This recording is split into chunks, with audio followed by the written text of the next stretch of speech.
Ba-da-da, ba-da-da-da-da-da, da-da, da-da, da-da-da-da-da-da. Come on, Johnny Five. I know it's Rob the Robot, but I call it Johnny Five because it reminds me of Johnny Five. Am alive. All right. Sequel-A-Thon 2 rolls on as we talk about Short Circuit at 2.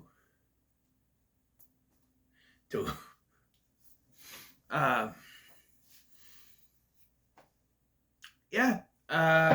So, well, this might be a biased review because I love this movie. And watching it, I've said this before. Sometimes you watch movies. Now that I'm reviewing movies, semi-professionally, professional me. I say sometimes you rewatch a movie that you thought was great, and then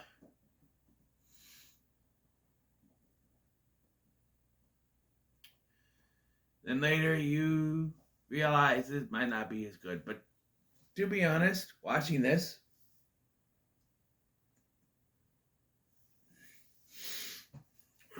I think I liked it maybe even more than I've ever done before.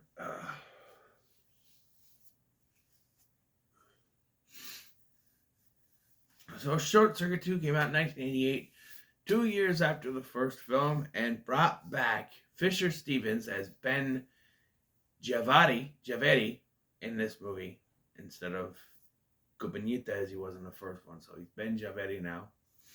And Tim, I don't care if you're going to take a shower. Don't do it in the hallway.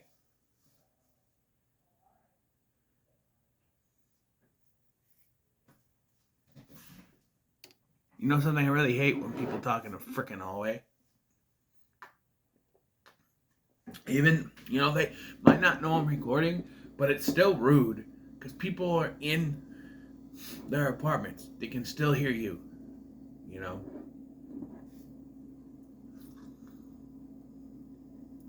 I took the time to refill my Asian tea.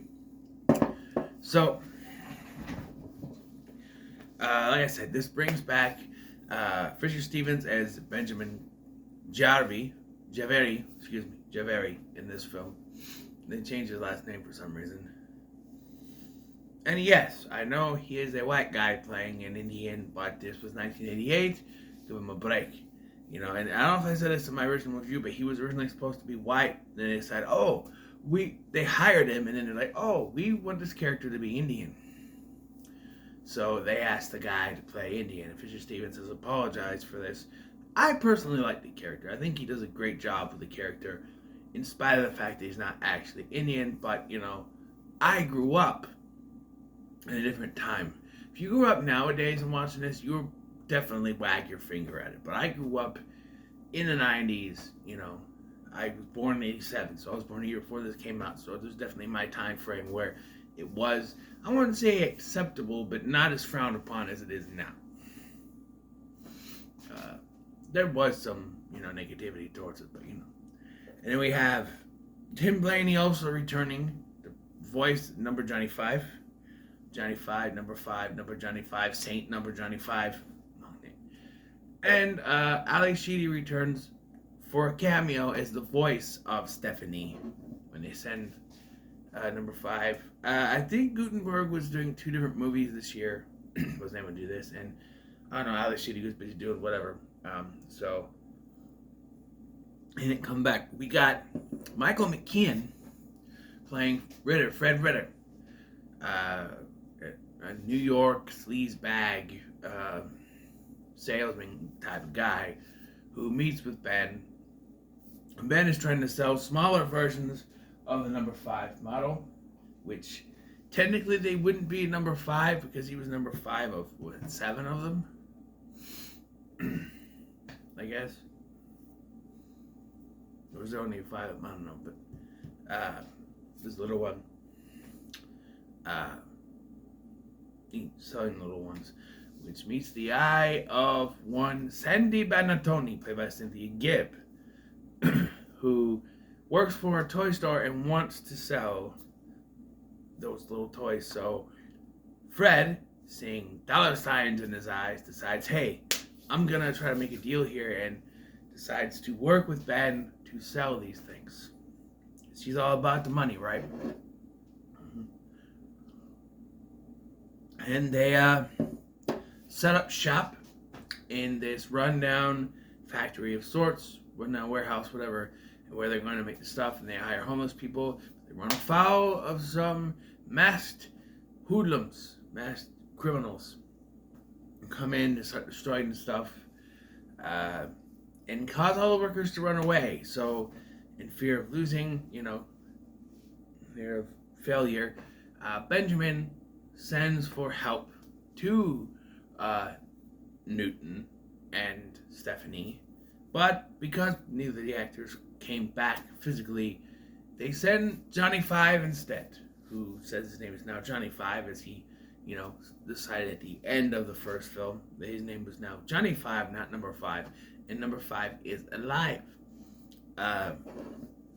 Which Fred doesn't really understand at first. And he's like, what's powering this thing? What's moving? He's like, it's powering itself. It is alive.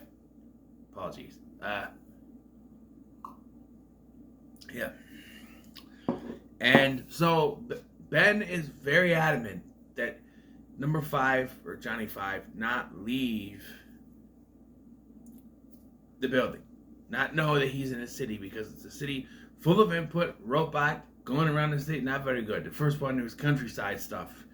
This is the big city, which is kind of a contrast. But, eventually, though, Fred and his big mouth let out that it was a city, so he goes out to get some input, where he runs afoul of some Mexican criminals. Las locos kick your ass. Las locos kick your face. Las locos kick your balls into wild outer space. They are stealing car stereos, which, why not just steal the whole freaking car? Why the stereos? I don't know. Never got that. He's stealing car stereos. Number Five finds them, and they make up an excuse. Say, hey, we go through, find cars, and we take all car stereos and stuff, and polish them up, and get them nice and working, and put them back, because people don't have time to do that, and then we don't have time to go with our families and little babies and stuff. And so, falling for it, because he's naive, Number Five opens the thing. And then we have a hard cut, and he's covered from head to toe with, spray paint, purple and blue spray paint, where he meets Oscar, played by Jack Weston. Great actor, great villain. Yes, he is the villain.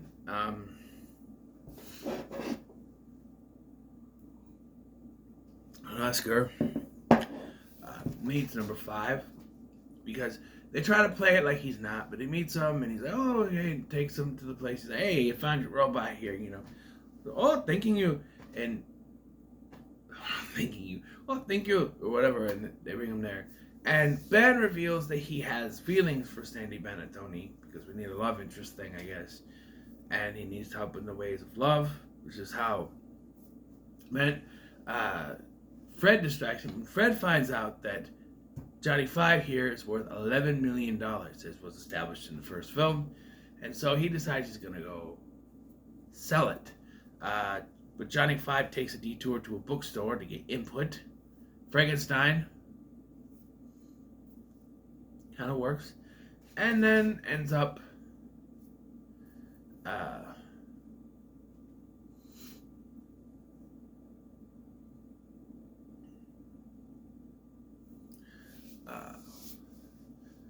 there's another break-in from the criminals before this at night, where they come across the robot, and the robot fends them off and decided to make a security system together. Oscar comes by to give Johnny more input and, kind of talk it over. Like, oh, you make money off of it. It made $11 million for it.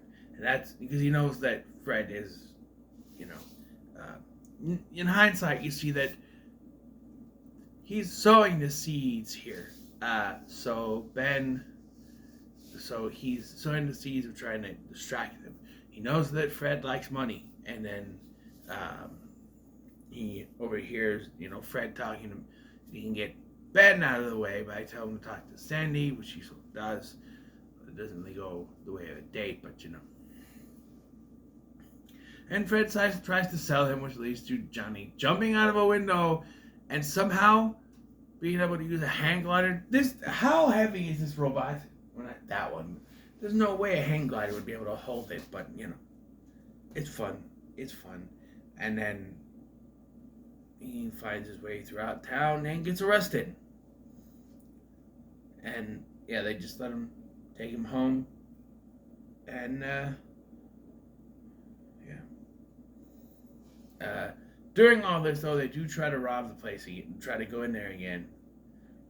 But the alarm system goes off, so they run off. And then we get the reveal that Oscar is in on it. Because we get the customary villain smoking a cigarette to reveal their evil cliche. And so, yes, now we know he is the villain trying to set something up. And, yes, I think Tim Blaney does a good job with the voice, bringing back number Johnny 5. Pretty good. And as racist as it may seem, I like Fisher Stevens, okay? I think he is great, He talks Johnny 5 into helping him woo Sandy he connects himself to a sign and starts giving him details, but things go awry, and Ben has to, confide in her that, my friend was controlling the sign, and he was trying to help me. I do not know the ways of dating. I love this scene, because at this point, he's not talking to Fred. He doesn't want anything to do with him. He's mad because he tried to sell Johnny 5. And so the next day after the day, he goes, "Number Johnny 5. The date was such a success. We took it. We danced it. We drank champagne." And he comes in and then as soon as he sees Fred, he's like, all gruff towards him. But number 5 is not there because he is with Oscar on the outside. And then the two criminals come in and kidnap them, right? And stuff them into a Chinese restaurant freezer. And then Ben says, "I'm missing my second date with Sandy." So that we're led to believe hours have passed now. It is now nighttime, I'm assuming, because it was the next day. It was like daytime that morning when he showed up. And then they were talking. So they've been in there all day. How are they not already dead? They're frozen dead. I don't know. But Oscar, under the guise of being a friend, says we need to find some place to protect Benjamin from those criminals. So to dig a hole underneath the secret area, and he uses number 5 to dig the hole because he's after the Vanderveer collection of diamonds that are in the bank. And so they get into the bank vault. This is not a safe place. It's a bank vault. And I just like this line. It's like, what's safer than a safe? True, but there is a thing of air. A safe is airlocked. You're gonna lose air eventually. And so yeah. And then this is when number 5, Johnny 5. Excuse me. I don't know why I keep saying number 5. Johnny 5 realizes Oscar is lying. He goes out and he chases after them. They try to run him over, and he gets mad and chases after him. And there's this whole circus thing. I should also mention. Shut up, birds. Should also mention that at this point, during this, Sandy, Ben and Fred have come up with a way to attach Ben's calculator to a landline connector thing, landline jack, whatever you call it, and be able to send Sandy Morse code using songs like "Help Me Rhonda, help me Rhonda, help me Rhonda, Da da da da da da da on Broadway, Broadway. You know, downtown, those kind of songs.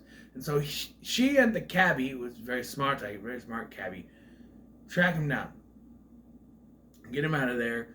And when they go back to the warehouse, the cops have figured out that the break-in happened, and they arrest Benjamin and Sandy. Fred was outside looking for Johnny Five and runs off. How the cop driving down that way didn't see him or just decided to let him go is beyond me. During this, though, number 5, Johnny Five, has found Oscar and the others and is holding Oscar up, asking why he did it. Oscar speaks in Pig Latin, but for some reason, number 5 doesn't know, but then knows later. I don't know. Maybe he figured it out. I don't know. And they act like they're scared, run around, and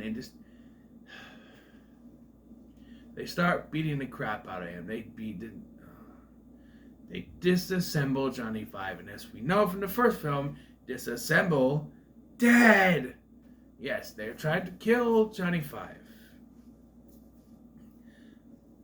This might sound weird, but I cried. Watching this, I teared up. It got me. This is why I love this movie. It can be a fun comedy.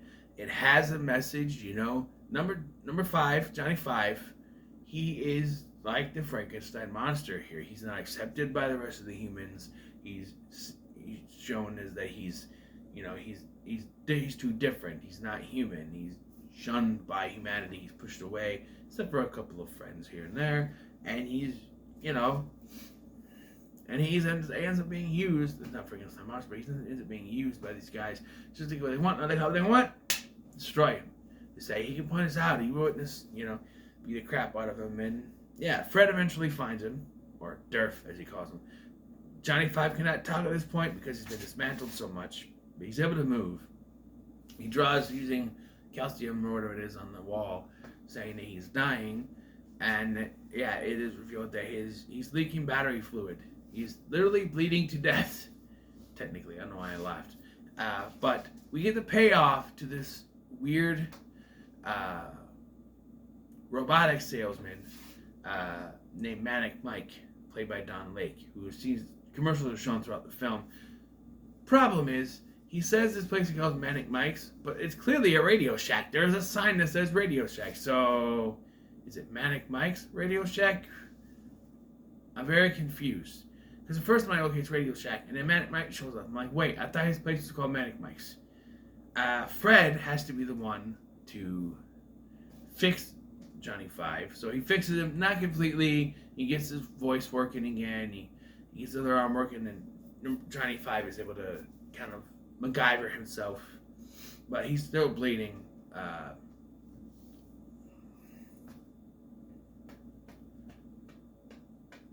Battery fluid.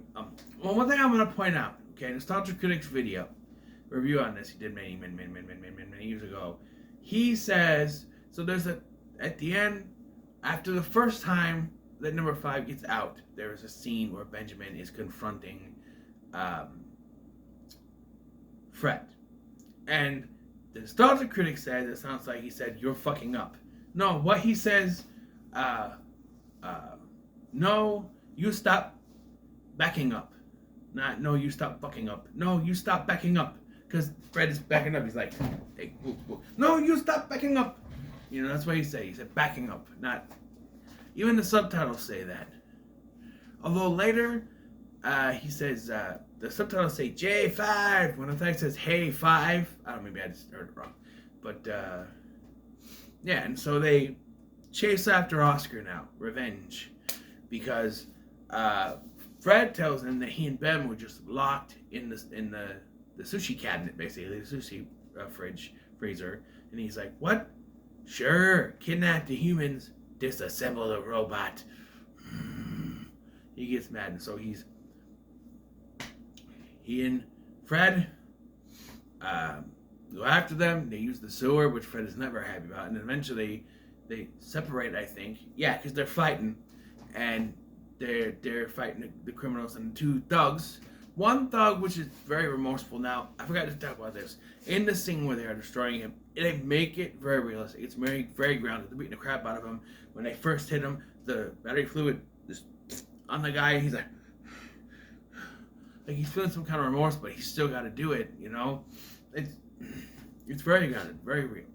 And then we get this climax where after they take care of the thugs, Oscar starts running for it, and so we have a chase scene with number Johnny 5 chasing after Oscar to the tune of "I need a hero, I'm holding out for the hero in the morning light, and he gotta be strong, and he's gotta be fast, and he's gotta be left for the fight." Yes, we have that happen, and he goes, "Oscar, I am really pissed off." I like that. He tells Fred earlier, Durf, I'm gonna pass him off at the head. His words are backwards and getting sort of fixed. But, yeah, he's able to stop Oscar. The cops show up. By the way, Benjamin and, as I mentioned, Benjamin and Sandy are arrested, but aren't, really put in jail because the cops from earlier that called Ben, or showed up at Ben's place, are there. And they go together, and they find Manic Mike, and then they take off with Manic Mike, and they find number 5, Johnny 5. And so the paramedics show up, and they use a defibrillator thing to electrocute the battery to where it works, but it was leaking fluid. He's alive, I guess? And then we smash cut to some time later, where we know from before that Benjamin was trying to get his citizenship, trying to learn presidents' names, where he says Warren G. Harding. I like that. President Warren G. Harding.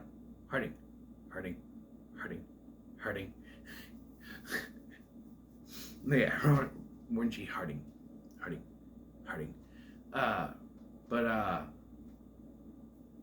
Yeah, and so he becomes a citizen. So does number Johnny 5, who is now the first robotic citizen accepted, and he is gold. He's gold. Yes, he's gold. Yes. But yeah, he's gold. I gotta do the Austin Powers movies one day. But yeah, he's gold now, and he's like, "How do you feel?" He's like, "I feel alive." Movie ends. Guys, I'm sorry, but I love this movie.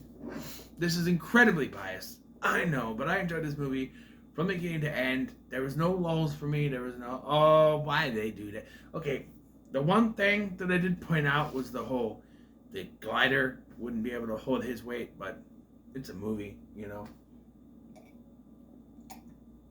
Also, I don't know that they would accept the robot as a citizen, but, you know, movie. But to me, and to phrase it like the great Ralph Cramden and Johnny 5 before me, this movie goes, "To the moon, Alice!" That's right, gotta say it that way because he says it in the movie.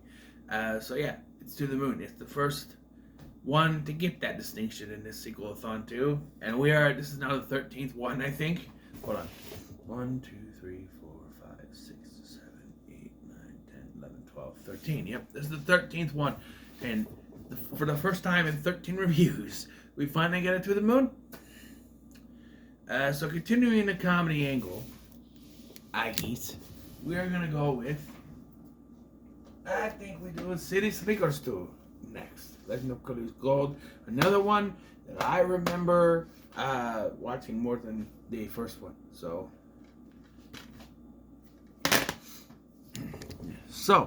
what are your thoughts on Short Circuit 2? Let me know in the comments below. Make sure to like, share, and subscribe. Thank you for watching. I've been Scotty. I'll see you in the next one.